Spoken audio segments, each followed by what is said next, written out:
So once you have the TU40 wired up, you can set the operating schedule. First, we'll set the current time by rotating the clock face clockwise to line up the current time with this little arrow. Small adjustments can be made by turning this clear inner plastic cover to line up the clock hands to the correct time.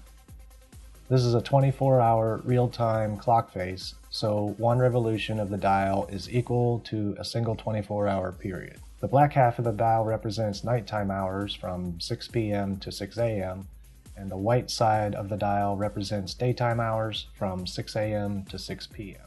It contains 96 of these little red captive trippers in 15-minute increments, so the minimum on or off time of the TU40 is 15 minutes.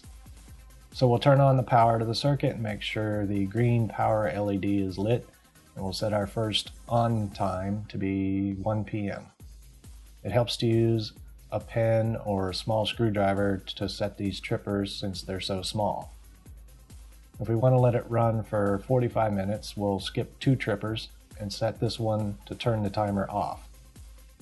Once you've set all the on-off intervals you want, flip this red switch to the center position to activate timed operation.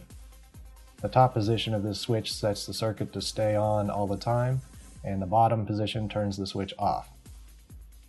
Now as time passes and the clock face rotates, as the trippers that you've set line up with the current time indicator arrow, the switch will activate, turning the load on and off at each tripper.